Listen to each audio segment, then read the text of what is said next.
Bismillahirrahmanirrahim. Assalamualaikum warahmatullahi wabarakatuh. Waalaikumsalam. Kembali lagi bersama kami di acara Bisalah Ramadan, di mana yang akan menemani teman-teman menunggu waktunya berbuka puasa. Saya Wayasri sebagai host pada kegiatan sore hari ini, di mana saya akan ditemani narasumber yang sangat Masya Allah, yaitu Ustadz Syarifuddin, di mana beliau akan membawakan tema yang berjudul keutamaan berdoa.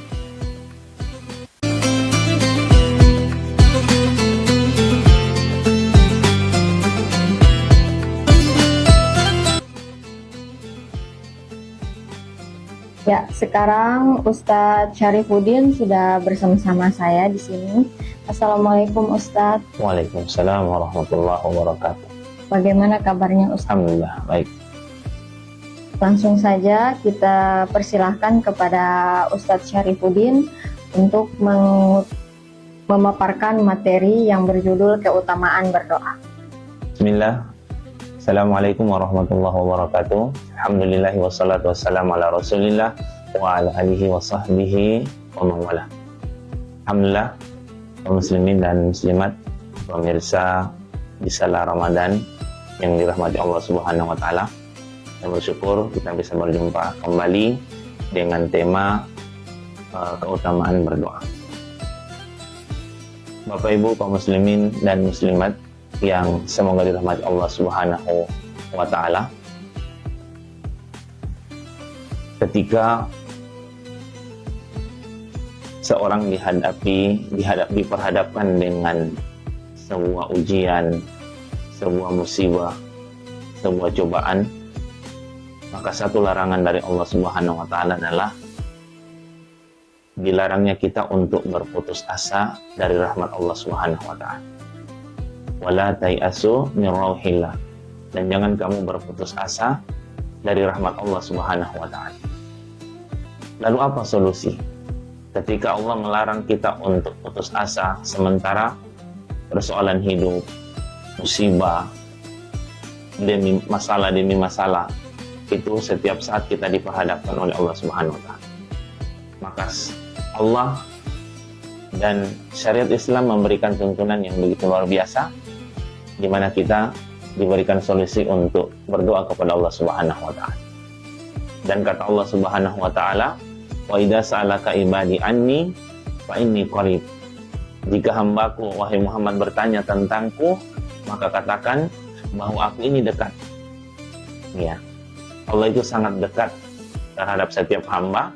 Kalau dalam riwayat yang lain, ketika seorang hamba mau mendekat kepada Allah sejengkal, maka Allah akan lebih mendekat lagi dengan sehasta.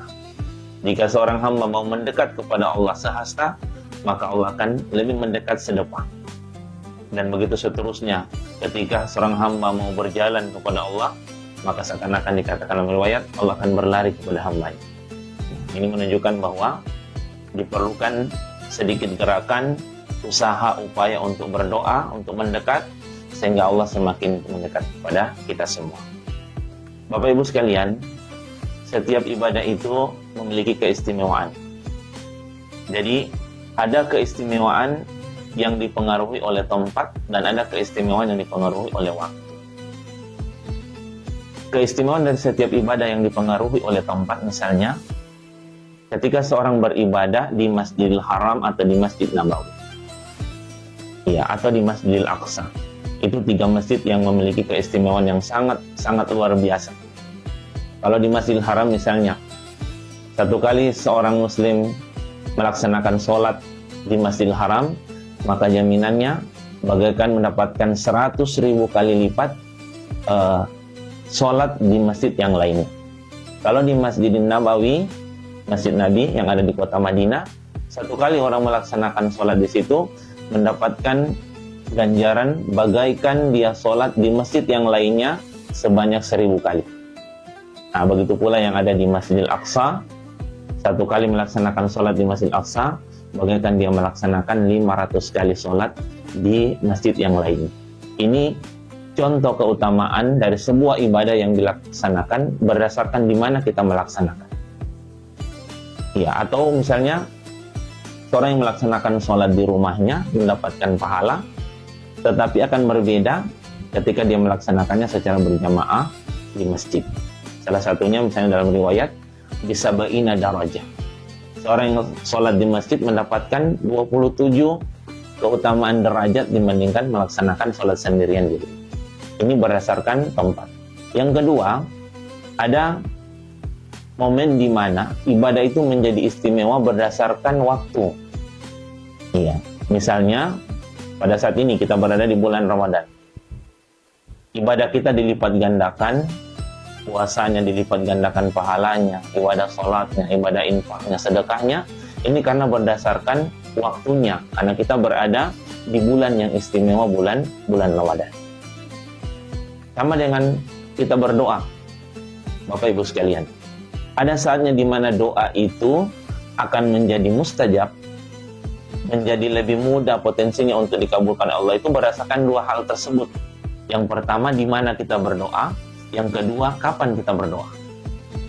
Kalau mau ditelusuri di mana tempat-tempat mustajab, misalnya, ya, ada riwayat tentang bagaimana mustajabnya sebuah doa ketika kita berada di hadapan Ka'bah, atau misalnya di Multazam, atau misalnya di Raudah, dan umumnya di areal dua masjid yang sangat mulia, yaitu Masjidil Haram dan Masjid Nabawi. Itu berdasarkan tempat di mana kita berdoa. Ada juga doa mustajab, atau sebuah doa itu menjadi istimewa, menjadi spesial berdasarkan kapan kita berdoa. Ya, banyak riwayat yang menyebutkan di mana waktu-waktu tertentu yang memang berpotensi untuk mustajabnya sebuah doa. Di antaranya inda nuzulil ghaiz, ketika turun hujan atau ketika ketika hujan turun. Ya, bahkan ada doa yang diajarkan secara khusus, Allahumma sayyiban nafi'an. Ya Allah, jadikan hujan ini bermanfaat. Ini berdasarkan waktunya, kapan kita berdoa. Ya, ada juga disebutkan bainal azani wal iqamah.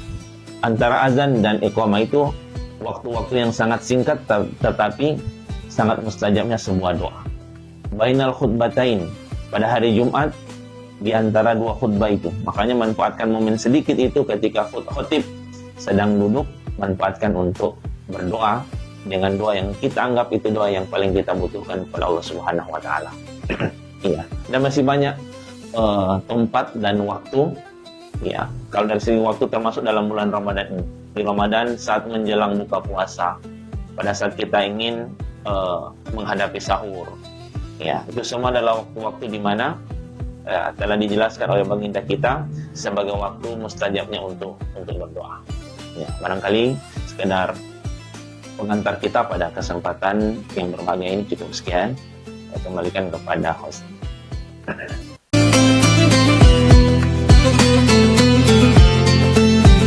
Ya, terima kasih Ustadz atas pemaparan materinya. Di sini saya punya beberapa pertanyaan. Yang pertama itu, apa hukumnya saat orang yang selesai sholat, ada yang khusyuk berdoa, dan ada yang langsung beranjak pergi. Itu maksudnya hukumnya bagaimana? Iya, jadi memang ada beberapa perselisihan pendapat para ulama tentang doa setelah sholat. Kalau di zikirnya, insya Allah minim perbedaan pendapat, hampir semua sepakat bahwa memang zikir itu ada di ba'da shalah, ya, seperti membaca Allah astagfirullah Allahumma antas salam, membaca ayat kursi, membaca 3 qul, itu hampir semua ulama sepakat bahwa memang itu adalah zikir yang dibaca, ya, termasuk membaca 33 subhanallah alhamdulillah Allahu akbar. Itu insya Allah hampir semua sepakat tentang itu. Yang agak sedikit ada perbedaan ini memang di masalah doa. Sebagian berpendapat kita harus berdoa, sebagian mengatakan tidak. bahwa tuntunan demi tuntunan dalam riwayat itu yang ada hanya berzikir. Ya, meskipun kita tidak perlu mempersalahkan, ya, yang berpendapat kita harus berdoa mungkin berargumen bahwa kita kan baru habis melaksanakan ibadah yang agung. Ya, ketika habis melaksanakan ibadah yang agung, ya ibaratnya Allah lagi senang-senangnya melihat kita sedang habis beribadah, apa salahnya kita mengungkapkan keinginan kita. Ya. Meskipun sebagian juga mengatakan tidak ada, ya. Sebagian pendapat mengatakan bahwa riwayat itu rata-rata hanya mengajarkan kita untuk berzikir. Bahkan kita harus menerima beberapa perbedaan.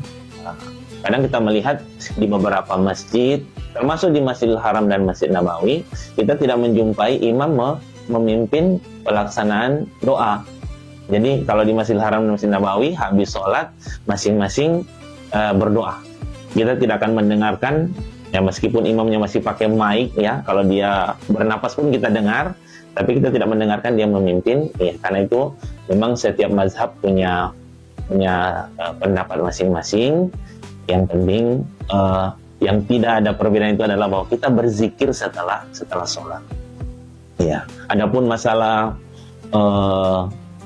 ada yang kita saksikan mengangkat tangan, ada yang tidak, kita kembalikan kepada argumen masing-masing, ya tanpa harus menyalahkan.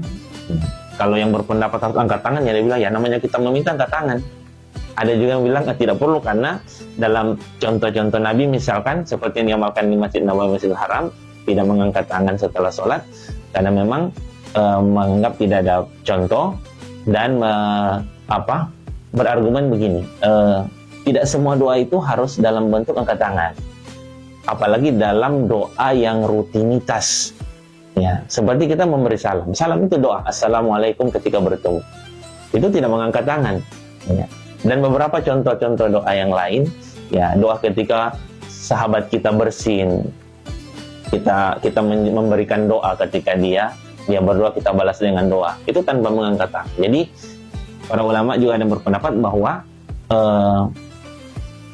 di sebagian doa yang berbentuk rutinitas keseharian, ada yang berpendapat tidak mengangkat tangan.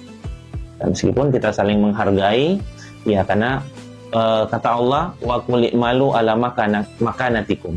Hendaknya kalian itu beramal melalui sesuai dengan model, makan itu gaya kalian. Maksudnya, tetapi tentunya gaya yang berdasarkan keyakinan, berdasarkan dalil. Kita harus punya argumen, bukan berdasarkan saya lihat orang tua saya dari dulu begini. Nah, itu tidak dibenarkan. Insya Allah malaikat tidak akan menerima kalau argumen kita. Tapi kalau kita bilang, saya ya Allah melakukan ini karena memang saya pernah dengar dalilnya begini dan begini. Minimal kita, ya istilahnya orang bilang beragama secara ilmiah lah.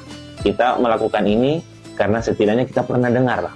Kalau kita tidak hafal, tapi minimal kita pernah dengar. Ada ulama yang menjelaskan seperti ini. Bukan kita fanatik buta orang bilang kalau kebanyakan orang melakukan begini kita juga seperti ini. Tidak, ya. Meskipun tetap dikedepankan bagaimana saling menjaga perbedaan selama itu memang pada hal-hal yang masih bisa ditolerir. Barangkali itu sedikit penjelasan. Ya, terima kasih Ustadz atas jawabannya. Ini pertanyaan yang berikutnya, misalkan ini Ustadz, ada orang yang berputus asa jika saat doanya, permintaannya itu entah tidak dikabulkan atau belum dikabulkan. Iya. Ada satu hal yang harus kita yakini bahwa tidak semua yang menurut kita baik, kata Allah. Ini dijelaskan ulang-ulang di Al-Quran. Tidak semua hal yang menurut kita baik itu, bahwa itu memang betul-betul baik bagi kita. Dan sebaliknya, belum tentu hal yang menurut kita itu buruk, itu sebenarnya buruk, ya. Contoh sederhana, ada salah satu kejadian orang berdiri menunggu mobil di pinggir jalan. Dia digigit semut kaki. Begitu marahnya kepada semut, seakan-akan kalau semut itu besar mungkin dia mau ajak bertarung lah. Dia emosi bahwa ini kenapa? Ternyata setelah dia mundur dari semut yang dia injak ini, ternyata ada kecelakaan mobil yang terjadi di depan dia dan membuat dia selamat. Ini salah satu gambaran bahwa apa yang terjadi lebih awal dan itu buruk, belum tentu akan buruk ke depannya. Nah, begitupun, ya, seorang yang berputus asa dari doa, seakan-akan bahwa Allah tak mengijabah. Ya, jadi sebenarnya para ulama mengatakan tak ada doa yang tak diijabah. Iya. Iya, selama dia sudah memenuhi syarat-syaratnya dengan ikhlas dia berdoa, insya Allah doanya akan tetap dibalas. Cuma memang tak semua Allah berikan secara instan. Ada doa yang diberikan secara langsung, ada juga yang langsung tapi bukan dalam bentuk yang kita minta. Allah melihat ada hal terpenting yang lebih baik untuk diberikan kepada orang yang meminta ini. Ada doa yang ditunda. Ya, karena Allah lebih tahu kalau saya berikan hari ini mungkin akan disalahmanfaatkan apa yang diminta. Ya, anak muda misalnya berputus asa, saya ini sudah berdoa minta motor. Ya, padahal Allah tahu kalau diberikan sekarang mungkin akan kecelakaan. Dan ingat, ada doa yang paling penting, bahwa ketika Allah tidak memberikan seketika atau Allah tidak memberikan dalam bentuk keduniaan, kadang Allah ganti dengan hal-hal yang lebih penting yang bersifat pahala yang akan kita petik doa itu di akhirat. Sehingga nanti di akhirat itu banyak orang yang kaget melihat, apa ini ya Allah, hadiah apa? Saya akan mengatakan hadiah apa ini? Ya, saya seakan-akan tidak pernah melakukan yang ini untuk mendapatkan ini. Ternyata ada doa-doa yang tertunda yang Allah tunaikan ya di belakang hari atau di hari akhirat nanti. Dan itu yang lebih istimewa. Ya. Dan satu catatan penting, sebelum kita banyak berputus asa harus koreksi diri. Ya, ada orang yang sampai lesuh, sampai putih rambutnya, sampai lesuh bajunya karena berdoa tapi tidak diterima. Lalu Nabi mengingatkan, bagaimana doamu diterima sementara makananmu masih yang haram, pakaianmu masih yang haram, ya, fasilitasmu masih banyak hal-hal yang haram. Dan itu jadi satu catatan penting ketika kita ingin seluruh doa kita diijabah Allah Subhanahu wa taala. Perhatikan di mana kita berdoa, perhatikan kapan kita berdoa, kemudian perhatikan niat, dan jangan lupa untuk memperbaiki dan menjaga hal-hal yang haram, karena itu sangat berpengaruh dan berdampak pada diijabah atau tidaknya doa kita di hadapan Allah Subhanahu wa taala. Subhanal Malikil Quddus, Subhanal Malikil Quddus, Subhanal Malikil Quddus, Subuhun Quddusun Rabbuna Rabbul Malaikati War-Ruh, Subuhun Quddusun Rabbuna Rabbul Malaikati War-Ruh, Subuhun Quddusun Rabbuna Rabbul Malaikati War-Ruh. Asyhadu an la ilaha illallah, astagfirullah. Nas'alukal jannata wa na'udzu bika minan nar. Asyhadu an la ilaha illallah, astagfirullah. Nas'alukal jannata wa na'udzu bika minan nar. Asyhadu an la ilaha illallah, astagfirullah. Nas'alukal jannata wa na'udzu bika minan nar. Allahumma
الله الرحمن الرحيم اللهم لك صمت وبك آمنت وعلى رزقك أفطرت ذهب الظماء وابتلت العروق اللهم إني أسألك أن تغفر لي برحمتك يا أرحم الراحمين. الله أكبر الله